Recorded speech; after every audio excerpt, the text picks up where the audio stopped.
जिस पर्सन ने इतना मोटिवेट किया उसको सामने से देखने जा रहे हैं, उसकी बहुत अच्छी फीलिंग है। सर बहुत अच्छा लग रहा है, सब आसान है।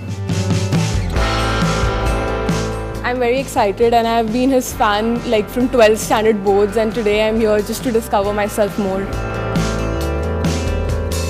इतना एक्साइटेड मैं रात से सोया नहीं हूँ, यहाँ 6 बजे आ चुका हूँ मैं बहुत ज़्यादा एक्साइटेड हूँ आज क्या होने वाला है। मैं हमेशा देखती थी उनको वीडियो, बट आज सामने उनको देख के आई डोंट नो कि मुझे बहुत अच्छी फीलिंग है कि मैं उनको सामने से देखूंगी। 600 किलोमीटर्स ट्रैवल करके यहाँ आया मैं just for this session. Amazing experience होगा मेरे लिए। जो सपना था वो पूरा ही हो रहा है, बहुत ज़्यादा इच्छा थी इनसे मिलने की। सुबह से एकदम 5-4 बजे से उठ के ही बैठे ही है, बस जल्दी पहुँचे। पहली बार मेरे को ऐसा चांस मिला तो बहुत मज़ा आ रहा है कि सर से पहली बार मौका मिलेगा मिलने का, और बहुत एक्साइटेड हूँ इसके लिए।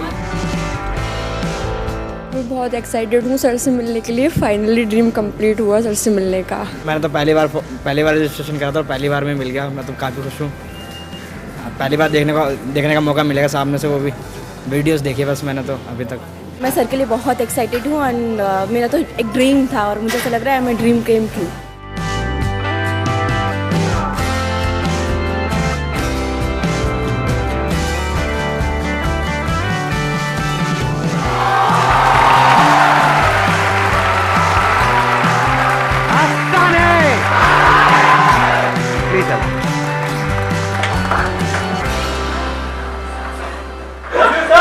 लव यू टू जी। Love you sir. Love you जी। सारे एक साथ ही बोलो ना, सब एक एक करके क्यों बोलो? बहुत बढ़िया। तो अब मैं आपको बता देता हूँ टॉपिक क्या है आज के हमारे सेशन का। टाइम की वैल्यू हम सबको समझ आती है कि हाँ, टाइम एक बार हाथ से निकल गया तो वो दोबारा नहीं आएगा। फिर भी हम अपने टाइम को वेस्ट करते हैं, उसके पीछे वजह क्या है? What is the reason? हाँ, इनको दे दो mic. Probably the reason is that we procrastinate a lot and हम अपनी चीज़ों को तब तक टालते हैं जब तक उसकी डेडलाइन क्लोज नहीं हो जाती। So like we just prioritise everything and leave over the rest of the things and just जो लास्ट वाली थिंग है वो करते हैं, एंड अदर्स के लिए प्रोक्रेस्टिनेशन चलती रहती है। एग्जैक्टली, बिल्कुल ऐसे ही होता है कि जब तक कि वो डेडलाइन नहीं आ जाती है तब तक हम एक्ट नहीं करते हैं। ऐसा ही होता है ना, क्योंकि हम थियोरेटिकली कुछ भी बोलते रहे कि भाई टाइम की ये वैल्यू है, वो वैल्यू है, बट हम प्रैक्टिकली करते कुछ और ही है। प्लीज है वैसे सबको पैसे की इंपॉर्टेंस तो पता है। क्या आप में से कोई भी है जो डेली उठ करके सुबह अपने पैसे को आग लगाता है? एनीबडी? कोई तो पागल होगा यहाँ पर, कोई नहीं है। पैसे की वैल्यू हमको पता है। 100 रुपए बचाने के लिए पता नहीं कितने धक्के खाते हैं, अपना कितना टाइम खराब कर देते हैं। पैसे की वैल्यू हम सबको पता है, वो किसी को भी सिखाने की जरूरत नहीं है। टाइम की वैल्यू हमको पता ही नहीं है। क्यों नहीं पता है? क्योंकि हमारी विजन बहुत ही शॉर्ट टर्म है। अगर विजन लॉन्ग टर्म हो जाए तो हम समझ सकते हैं कि एक्चुअल में हमारे लिए टाइम की क्या वैल्यू है। जैसे आज अगर आप स्टूडेंट हो, मान लो पढ़ाई कर रहे हो, तो आज एक्चुअल में अभी इस स्टेज में आपके लिए टाइम की क्या वैल्यू है? कुछ भी नहीं है। अगर टाइम वेस्ट करते भी हो तो क्या हो जाएगा? अगर फाइनेंशियली देखा जाए तो क्या लॉस हो रहा है आपको अगर आप अपना टाइम खराब करते हो? तो ज्यादा से ज्यादा एग्जाम में नंबर कम आ जाएंगे, बस खत्म। अगर मैं अगले 1-2 साल, 3 साल या 4 साल तक की बात करूं तो इससे ज्यादा तो कुछ भी नहीं चला जाएगा ना हमारा। लेकिन अगर इसी विजन को हम लॉन्ग टर्म कर दें कि आज जो आप टाइम खराब कर रहे हो उसकी वजह से अगले 10 साल में या 20 साल में आपको कितने का नुकसान होने वाला है। 10 साल बाद आप में से कितने लोग हैं जो फाइनेंशियली अच्छा पैसा कमाना चाहते हैं? सारे ही चाहते हैं। अच्छे पैसे की डेफिनेशन क्या है आज के टाइम में? क्या 5,000 रुपए महीना अच्छा पैसा है? अच्छा पैसे का मतलब क्या? हाँ, लाख रुपए महीना। लाख रुपए महीना, चलो मान लेते हैं। इसी को हम एक बेंचमार्क पकड़ लेते हैं। कितने हैं आप में से जो अगले 10 साल बाद लाख रुपए महीने का कमाना चाहते हैं और उनको अंदर से लगता है कि वो कमा सकते हैं? कितने हैं जो ये कहते हैं कि अगले 10 साल बाद अगर मैं महीने का 50,000 रुपए भी कमा रहा हूंगा तो बहुत है? कितने ऐसे हैं जो कहते हैं कि अगले 10 साल बाद अगर मेरे को 20,000 रुपए महीने का भी आ जाए? 10 साल बाद की बात हो रही है, तब तक इन्फ्लेशन भी बढ़ चुकी होगी, महंगाई बढ़ चुकी होगी, हर चीज महंगी हो चुकी होगी। अब कितने हैं जो कहते हैं कि अगले 10 साल बाद अगर मेरे को 20,000 रुपए महीने का भी आ जाए तो बहुत है? कोई नहीं चाहता। सब अंदर से क्या चाहते हैं कि लाख रुपए महीने का है। बट कड़वा सच क्या है? Based upon statistics, zero. ये कोई कुछ भी चाहता रहे? नहीं, जीरो नहीं। जीरो कहां से आ गया?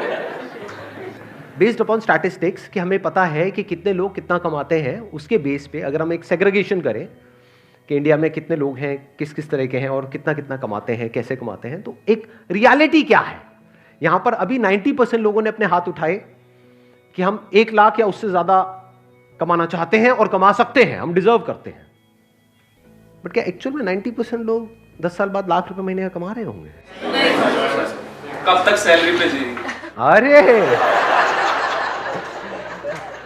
ये दर्दनाक आवाज कहां से आई? कब तक सैलरी पे जिएंगे? कहीं जॉब कर रहे हो आप आजकल? हाँ। दिखाना जरा, शक्ल दिखाना कैमरे पे।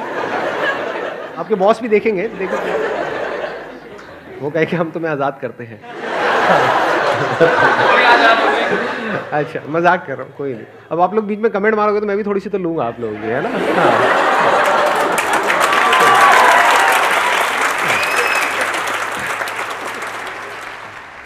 हम यहाँ पे देने के लिए आए हैं। देखो मैं तो उस तरह का हूं नहीं।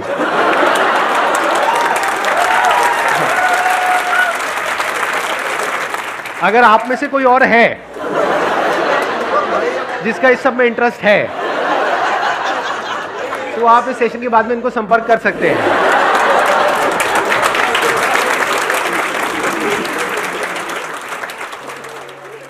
तो अब हम कहां पहुंच गए थे? अभी हम कहां पे थे? देखो थोड़ा सा डिस्कनेक्ट हो गए। हाँ, 1 लाख। हाँ, रियलिटी क्या है कि यहां पर जितने लोग बैठे हैं उसमें से 90% ने अपने हाथ ऊपर करे थे कि वो 1 लाख रुपए कमा रहे होंगे। रियलिटी क्या है? 10 से 20% ऐसे लोग होंगे जिनका ये ड्रीम अचीव होगा, ड्रीम पूरा होगा, बाकियों का ये सपना ही रह जाएगा। तो क्या आप उस 10-20% में आना चाहते हो? यस और नो? यस और नो? आना सब चाहते हैं, बट आ कितने पाएंगे? देखो चीख तो सारे रहे हैं यहां पर, पूरी जान लगा यस सर, बट एक्चुअल में आ कितने पाएंगे? हार्डली 10-20%। वो आएगा, हाँ, जो डिजर्व करेगा वो आएगा। जो डिजर्व करेगा वो आएगा। अब डिजर्विंग कैसे बनते हो आप? क्या एकदम से बन जाते हो? ओवरनाइट बन जाते हो कि रात को सोए और सुबह उठे एकदम से डिजर्विंग हो गए? ऐसा होता है? कैसे बनते हैं डिजर्विंग? कि अगले 10 साल में जो आप करने वाले हो वो डिसाइड करेगा कि आप डिजर्विंग हो या नहीं हो। क्या करने वाले हो मतलब अपने टाइम को कैसे यूज करने वाले हो। कि अगले 10 साल में आप अपना जो टाइम है, जो लिमिटेड है आपके पास में, जो 10 साल है, ये एक तरीके से क्या हुआ, जैसे बिजनेस करते हैं तो एक अमाउंट होती है, एक कैपिटल होता है जिससे हम बिजनेस को शुरू करते हैं, तो ये कैपिटल हो गया। इसको कैसे इन्वेस्ट करते हो, कहां इन्वेस्ट करते हो? स्मार्टली करते हो, वाइजली करते हो, या बेवकूफों की तरह करते हो, या इसको वेस्ट करते हो? समझना ध्यान से, ऐसे ही बिजनेस में नहीं होता कि जो कैपिटल है उसको अगर ढंग से समझदारी से इन्वेस्ट किया जाए, प्रॉपर ब्रेक डाउन करके कि इतना पैसा इसमें लगाना है, इतना प्रोडक्ट में लगाना है, इतना मार्केटिंग में लगाना है, इतना डिस्ट्रीब्यूशन में लगाना है, अगर वो बंदा ढंग से प्लानिंग के साथ प्रॉपरली इन्वेस्ट करे, स्मार्टली इन्वेस्ट करे, तो चांसेस है कि जो उसकी कैपिटल है वो 10 गुना भी हो सकती है, 100 गुना भी हो सकती है, 1000 गुना भी हो सकती है। और अगर वो बेवकूफों की तरह इन्वेस्ट करे या उसको वेस्ट कर दे, पता लगा बिजनेस की कैपिटल उसने अलग करी थी और उससे अपनी अय्याशी कर रहा है, तो क्या होगा? जीरो। ऐसे ही टाइम के साथ में कि जो 10 साल है ये आपकी कैपिटल हो गई एक तरीके से। इसको आप कैसे इन्वेस्ट करने वाले हो, इसको आप कैसे यूज करने वाले हो, ये डिसाइड करेगा कि आप उस 20% में आओगे या नहीं आओगे। जिसने भी लाइफ में कुछ भी ढंग का किया है उसको ये कैलकुलेशन समझ आती है। वो क्या है? उसके लिए टाइम की वैल्यू पैसे की वैल्यू से बहुत ज्यादा है, क्योंकि अगर पैसा चला भी जाता है तो टाइम से आप वापस से पैसे को अर्न कर सकते हो, लेकिन अगर टाइम चला गया तो कितना भी पैसा खर्च कर लो, जो टाइम गया सो गया, वो वापस नहीं आने वाला। जैसे आप में से कितनों ने बिल गेट्स के बारे में सुना है? बिल गेट्स का नाम सुना है? सबने सुना है।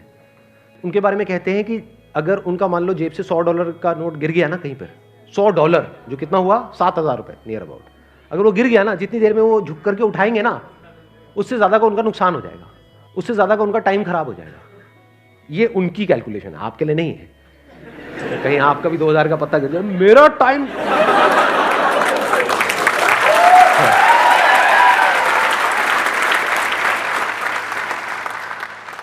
तो अब कैलकुलेट करो कि एग्जैक्टली आपके टाइम की क्या वैल्यू है आज की डेट में, बेस्ड अपॉन कि फ्यूचर में आप कहां पे हो। लाख रुपए महीना हो गया, जिसके लिए आप मानो आप महीने में 25 दिन काम करने वाले हो, 4-5 दिन छुट्टी उट्टी के हटा देते हैं, तो एक दिन की आपकी कितनी वैल्यू हो गई? 4,000 रुपए हो गई। दिन में 8 घंटे आप काम करने वाले हो, तो 1 घंटे की कितनी वैल्यू हो गई? 500 रुपए हो गई। तो आपको ये फंडा बिल्कुल क्लियर होना चाहिए कि आज की डेट में आपके जो टाइम की वैल्यू है वो 500 रुपए घंटा है। क्योंकि अगर ये क्लियर नहीं हुआ तो ये सब जो हम कैलकुलेशंस कर रहे हैं, ये जो लाख रुपए महीने की बातें हैं, ये सब हवा में है। एक्चुअल में आप वहां कभी पहुंच ही नहीं पाओगे अगर अपने टाइम को आज आप नहीं इस तरह से देख पा रहे हो तो। और ये मैं बात कर रहा हूं on a most conservative basis, in the sense कि मैं कह रहा हूं 500 रुपए घंटा आज की डेट में आपकी टाइम की वैल्यू है। लेकिन अगर आप सोचो अपने टाइम को इस तरह से नहीं यूज करते, यानी इतने कैपेबल नहीं बनते कि आपको लाख रुपए महीना आ सके, तो अगर आप पूरी लाइफ की कैलकुलेशन करो तो आपको कितने का नुकसान हो गया है? क्या सिर्फ लाख रुपए महीने का हुआ है? करोड़ों का नुकसान हो रहा है। क्योंकि आज जो आप इन्वेस्ट करोगे वही डिसाइड करेगा कि तब ये रिटर्न आएगी या नहीं आएगी। तो 500 रुपए घंटा आज की रेट में आपके टाइम की वैल्यू है। एक दिन की वैल्यू आज की रेट में आपकी 4,000 रुपए की है। अगर इस तरह से आप सोचने लग जाओ और इसको लिख करके लगा दो अपने घर में कहीं पे अलमीरा के अंदर, यहां वहां ये वो, कि this is the value of my time, कि अगर मैंने एक पूरा दिन आज वेस्ट किया अपना तो मेरा कितने का नुकसान हो गया? 4,000 रुपए का। इस तरह से अगर आप देखने लग जाओ ना तो अंदर से एक सेंस ऑफ अर्जेंसी आ जाती है लाइफ के अंदर। चीजें प्रोक्रास्टिनेट होनी बंद हो जाती है, कल पे डालना बिल्कुल बंद हो जाएगा। कल पे आप डाल ही नहीं सकते क्योंकि आपको एक्चुअल में समझ आ रहा है मेरे टाइम की क्या वैल्यू है। मैंने अपने पहले भी सेशन में ये बात बोली थी, आज दोबारा से बोलूंगा क्योंकि ये बात समझनी बहुत इंपॉर्टेंट है। 90% से ज्यादा लोग लाइफ में इसलिए नहीं फेल होते हैं कि वो बहुत बड़ा सोचते हैं और उसको अचीव नहीं कर पाते हैं। वो इसलिए फेल होते हैं क्योंकि वो बहुत छोटा सोचते हैं और उसको अचीव कर लेते हैं।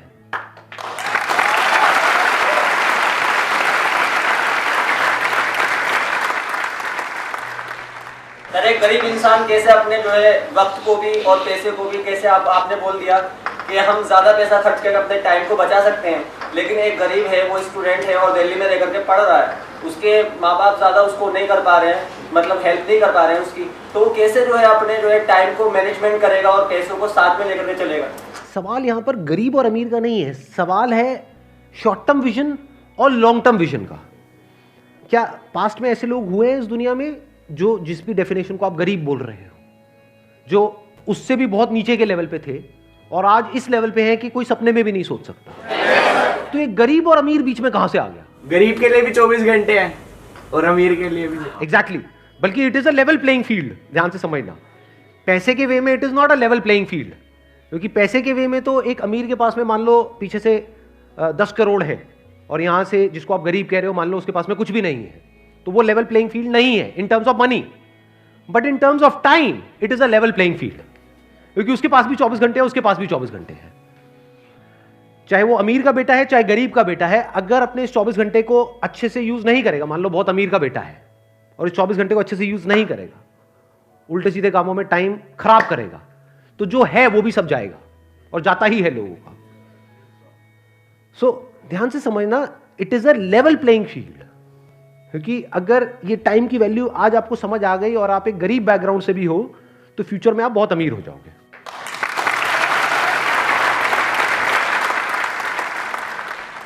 देखो ध्यान से समझो, मैं आपको थोड़ा सा फर्क बताता हूं, शायद आप समझ पाओ मेरी इस बात को। मैं पहले बिजनेस का एग्जांपल दूंगा, फिर टाइम में आपको एक्सप्लेन करूंगा क्या है।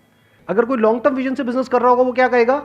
कहेगा मुझे इसकी परवाह नहीं है कि आज मार्केट में क्या हो रहा है, मुझे अपना एक ब्रांड बनाना है, जो ब्रांड 1 या 2 दिन में नहीं बनता है, जिसको बनने में 5 साल लगेंगे।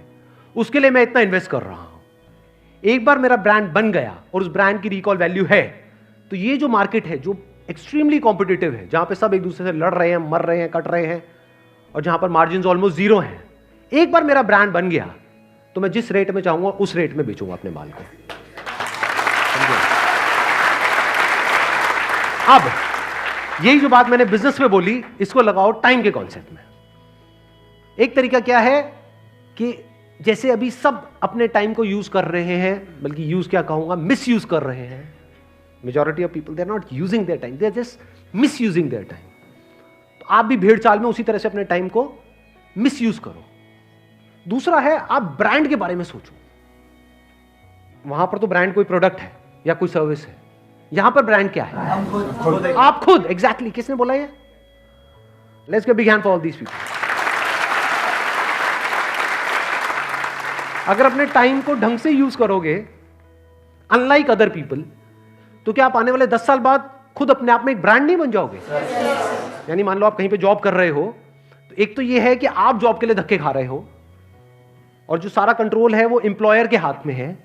एक है आप खुद कुछ इतने एक्स्ट्रॉर्डनरी बन गए हो कि एम्प्लॉयर्स आपके पीछे भाग रहे हैं। इसी को तो ब्रांड बोलेंगे कि सब चाहते हैं कि आप उनकी कंपनी में आओ। अब आप चूज करोगे कि आपको कब जाना है, कहां जाना है और कितने टाइम तक काम करना है, किसके साथ रहना है, किसको छोड़ना है, अपनी टर्म्स पे। इसी को तो ब्रांड बोलेंगे। क्या जॉब में ऐसे लोग होते हैं? नहीं होते। जिनको कंपनी चाहती है, जिनकी डिमांड ज्यादा है, ऐसे लोगों की सप्लाई कम है, उसी को तो ब्रांड बोलेंगे। और कब आप ब्रांड बन पाओगे? जब आज अपने टाइम की वैल्यू समझ जाओगे बेस्ड अपॉन कि 10 साल बाद आपको क्या अचीव करना है। क्योंकि अगर पूरा दिन वेस्ट हुआ तो अभी हमने जो कैलकुलेशन करी थी उसके अकॉर्डिंग कितना हुआ? 4000 रुपए का आपको नुकसान हो गया। तो वो नुकसान आपको एक्चुअल में फील होना चाहिए। जब एक्चुअल में आपके 4000 का नुकसान होता है, मानो आपके पर्स में 4000 रुपए है और किसी ने पर्स मार लिया, कितने दिन तक याद रहता है? पूरी जिंदगी याद रहता है। उन्हें पोतों को बैठ करके कहानी सुना रहे होते हैं, जा रहा था बस में से वो निकाल लिया। सही कह रहा हूं, गलत कह रहा हूं? बट कितने दिन उन्होंने अपनी लाइफ में खराब करे, उसकी कोई कैलकुलेशन है? नहीं है। इसका मतलब क्या है? वो एक मीडियोकर इंसान है, वो विजनरी नहीं है। एक विजनरी में यानी दूर की सोच रखने वाले में और एक छोटी सोच वाले में यही सबसे बड़ा फर्क होता है। तो आपके चाहने से कुछ नहीं होता है कि आप क्या चाहते हो कि अगले 10 साल बाद क्या होना चाहिए। होगा वही जो आप आज करोगे। और आज किसके बेस पे करोगे? जब ये टाइम की वैल्यू आपको अच्छे से समझ आ गई होगी। अब कितने लोगों को अच्छे से समझ आ गई है टाइम की वैल्यू? सबको आ गई है? यस और नो? यस और नो? यस और नो? बहुत बढ़िया। चलिए, wish you all the very best. Thank you so much for coming.